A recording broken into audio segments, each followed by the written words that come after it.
All right, so today we are going to review absolute values.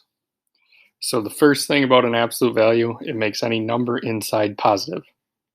So the absolute value of 3 is 3, but the absolute value of negative 3 is also positive 3. So if the number is positive, stays positive. If it's negative, comes out of the absolute value as positive. Absolute value of order of operations, you're going to treat the absolute value like it's parentheses. So this one we have 2 times the absolute value of 3 minus 4 plus 1. To solve this, do what's inside of the absolute value first. So 3 minus 4 is negative 1. So 2 times the absolute value, negative 1 plus 1.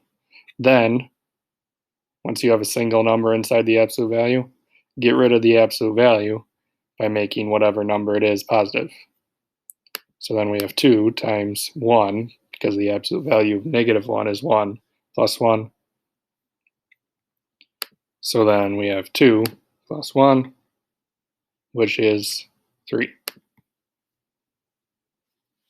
So that's how you would solve absolute values using order of operations. Next, we covered absolute value equations. So to solve an absolute value equation, get the absolute value on a side by itself. So when you split it into two problems, you should always get two answers. And if you have the absolute value alone on one side equal to a negative number, there is going to be no solution because the absolute value makes everything positive.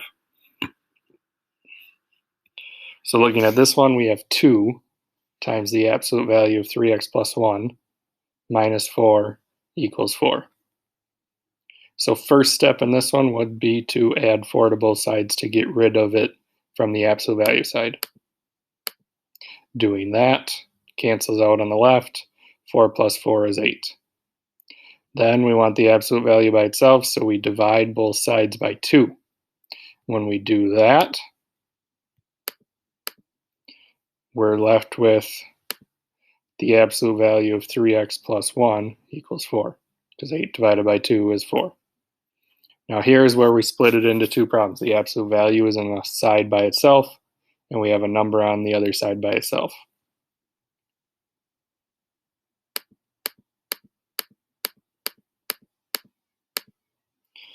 So right now for equations, you can just set it to positive 4 and negative 4, but I'm going to show the one extra step that helps with inequalities right now. So we have both the positive 3x plus 1 and the negative 3x plus 1 equal to 4. So the first step would be to divide by negative 1, getting 3x plus 1 equals negative 4. For equations, if you want to jump right to this step, that is completely fine. Then you just solve both of them. So subtract 1 on both sides in both equations, and then divide by 3 in both equations. So we get x equals 1 and x equals negative 5/3. If you want to check to make sure those are right, plug them back into the original. 3 times 1 is 3, plus 1 is 4. Absolute value 4 is 4, times 2 is 8, minus 4 gives us out 4. Plugging in negative 5/3, you get out negative 5 plus 1, which is negative 4. But the absolute value of negative 4 is 4, so 2 times 4 once again is 8, minus 4 gives you our 4.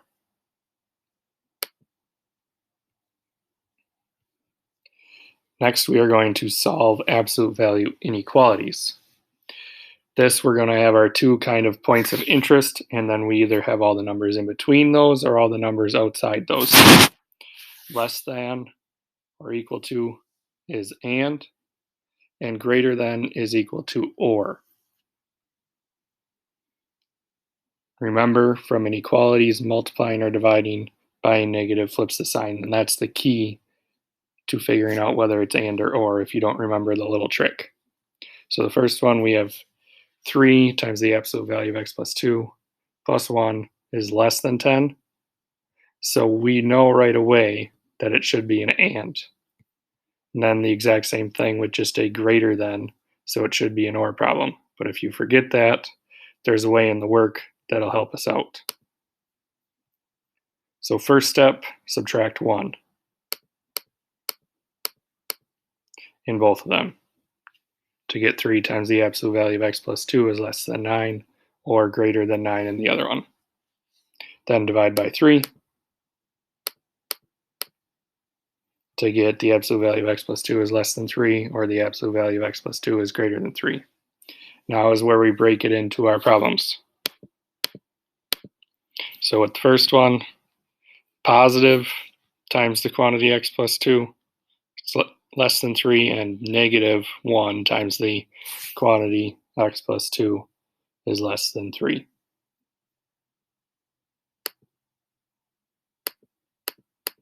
Same thing with the other side, just greater than. So when we solve these, we get x is less than 1 if we subtract 2. But over here, on this one, we first need to divide by negative 1, which flips our sign. So it went from a less than to now a greater than. So we got x is greater than negative 5 when we solve that. Same idea.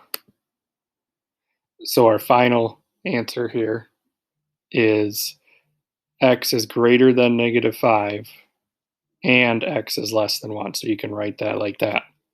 Now on the other side, same work. So we got x is greater than 1 this time when we subtracted 2. But then we divide by the negative 1 here to get x plus 2 is less than negative 3. Then we subtract 2 to get x is less than negative 5. And our final answer is x is less than negative 5 or x is greater than 1. So please reach out to any of the teachers with any questions you have. Make sure that you did all the homework. If you have any missing assignments, get that done. And just review a little bit more for the test and you should be good to go.